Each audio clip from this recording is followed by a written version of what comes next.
In my last video, I talked about how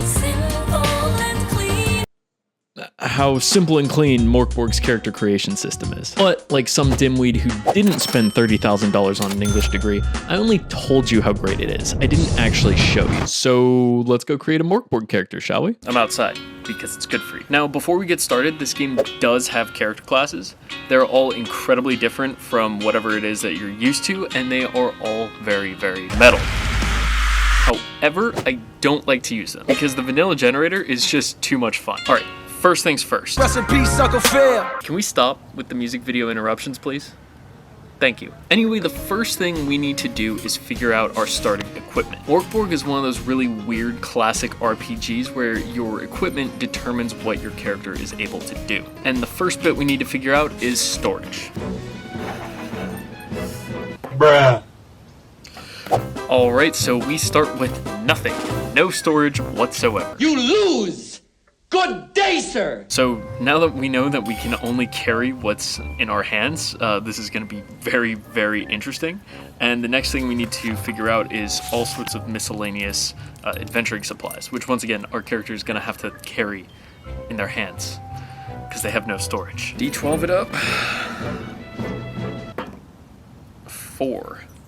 Alright, so they have 1 magnesium strip. I have no idea what that's useful for. Now, probably the most useful thing off of the first miscellaneous item list is the random unclean scroll, but we'll get to why that's useful in just a sec. Now we need to roll off of the second miscellaneous items list, and this one is ever so slightly more useful than the first one. Let's see, D12. All right, we get a tent that we have to carry with our own 2 hands. That's not as helpful as I would have hoped. To be fair, it could have been a lot worse.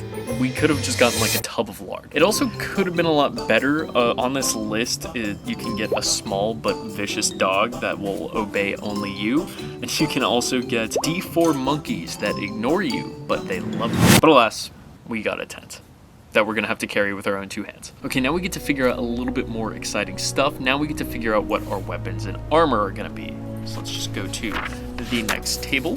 Now the good news is, since we didn't start with a clean or unclean scroll, which I'll get to that in a sec, it means we get to roll with a D10 on the weapons table, which basically means that we get access to a bow, a flail, a crossbow, or a Zweihander. Whereas if we had started with a clean or unclean scroll, we wouldn't have access to those. We'd have to roll with the D6. Let me find my D10. Perfect. What is our boy gonna use for a weapon? It was a 4, which means our boy gets to use a knife. Let's go. Now, there's not really any defined range, but within the fiction, as they would say in Powered by the Apocalypse, knife not the best range, and it is a D4 for damage. Kind of struggling a little bit here, but maybe we'll get a little bit more lucky with our armor. Like I said like 5 seconds ago, because we didn't get a sacred or unclean scroll, we get to roll a D4 for armor, which gives us access to all of the armor options. If we did get a scroll, then that meant we would have to roll a D2. Now, I know you might be thinking, there's no such thing as a D2. I like to just do an evens odd roll, so roll the D20, odd is 1, even is 2, it's a 13, so that's a 1, which would give us no armor in this case. But the good news is we get access to a D4, so I just need to find a D4 real quick. Alright, let's hope we get better luck here. And we get a 4, alright. Wow, this is not really gonna work that well. So a 4 is heavy armor, which includes splint, plate, whatever. It's kind of up to you for however you wanna flavor that. So the good news is that heavy armor is worth 200 silver. It also means that we get a minus D6 to any damage that we may take over the course of this game. Bad news is that agility tests are going to be way harder. We have to beat it by 16 instead of 12, and then defense tests are going to be a little bit harder too. It's going to be 14 rather than 12. But at least if we get hit, then, you know, we're probably not going to feel it. Okay, so I mentioned agility. Guess what? Now we get to roll our ability scores. Like I said in my previous video, there are a grand total of 4 abilities in Mork Borg. The first one is agility, which works just like your dex. It is also your defense. Then you also have presence. This is your main stat for spellcasting, but it's also your perception skill as well as a charisma stat. It also indicates how well you aim. And then strength is strength and toughness is toughness. Now, the good news for the 5e folk of you out there is that rolling for abilities is just like rolling for abilities in 5e. You're gonna roll 4d6 and then you drop the lowest. Now, the reason we get to roll 4d6 is because we're using the vanilla character generator. If you wanted to pick one of the classes, then you only get to roll 3d6 and you have to go with whatever the result is. Now, once we generate these numbers, there is a corresponding modifiers table that we're going to take a look at to get the modifier. In Mork Borg, the big number doesn't matter. In fact, you forget about it pretty much immediately after you generate these stats, and it's all about the modifier. Fortunately, the writers of Mork Borg aren't complete psychopaths, and you are allowed to put whichever stat wherever you want. Honestly, none of these numbers are bad. So our 17 is going to be a +3 modifier, our 16 is going to be a +2, our 14 is going to be a +1, and our 11 is just going to be 0. I think the 0 is going to go to presence. I don't think this guy does any spell casting, perceives anything, probably pretty dumb. But I think he's going to be an absolute tank and can just annihilate people with his knife. So we're going to put +3 on strength, +2 on toughness, and then +1 on agility. Who needs to dodge out of the way when you can just absorb all of the blows with plate armor? And you're not going to be able to move very quickly because you got a knife. Okay, it's a flawed build. Whatever. If you think you can do better, let me know. So, the good news is we almost have a totally complete character. We just need to figure out our hit points. And so hit points, super easy. We're just going to roll a d8, and whatever the result of that is, we are going to add our toughness modifier, which is +2, and then we get our max HP.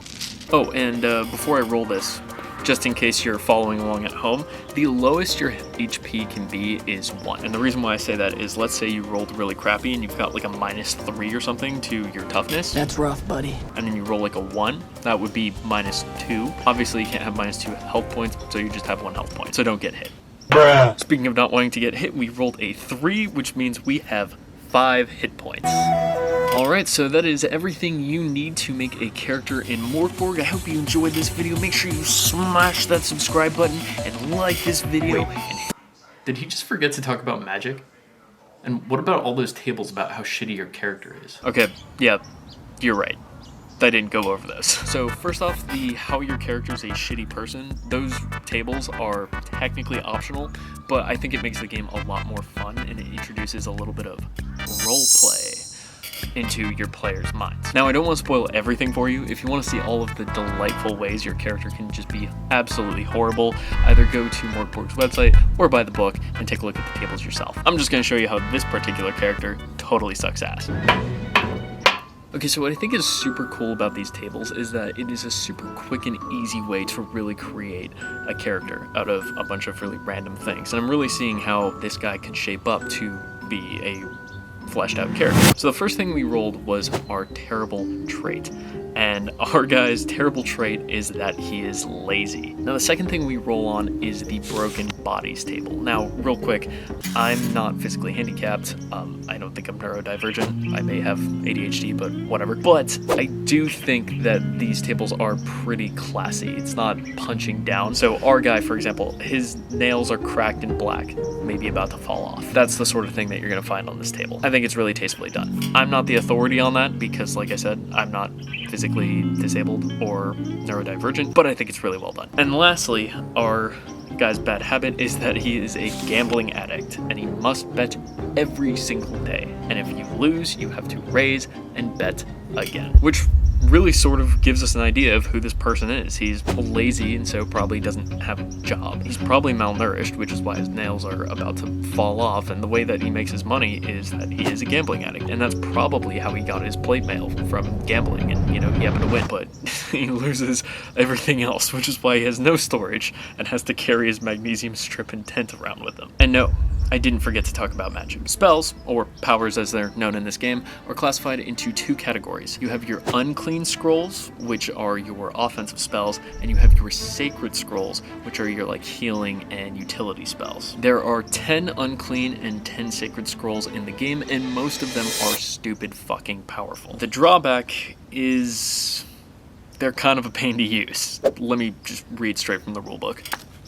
Roll presence plus d4 every morning to determine how many times you can use your powers that day. Choose from your available scrolls. When reading a scroll, test presence DR12. If you succeed, the power is activated and you subtract 1 use from your daily total. If you fail, the power doesn't work, you lose D2 HP and you become dizzy for the next hour. During this time, powers will always fail in the worst way possible. Now for crit fails, aka rolling a 1, your DM can decide what sort of misfortune befalls you, but there are 2 optional rules called arcane catastrophes in the rulebook that I really like using. The first one is that if you roll the same result twice, your character bursts into flames, the flames cannot be put out, you take 1d6 damage every round of combat until you die. Now the second optional rule is that you can roll on the Arcane Catastrophes table if you roll a 1 trying to cast a spell. These give you a bunch of consequences, which could be as tame as the scroll crumbles to dust, which means you can no longer try to cast that spell, and the dust tries to suffocate you, all the way to your eyes burn with insufferable agony, bleeding heavily before loosening and falling from their gory pits. You continue to see through them wherever you are. Yeah, that's heavy. This really is the doom metal RPG, and on that note, if you have no idea what I'm talking about here, I highly recommend clicking like over here. I did a video on this whole game, and I'll see you next time.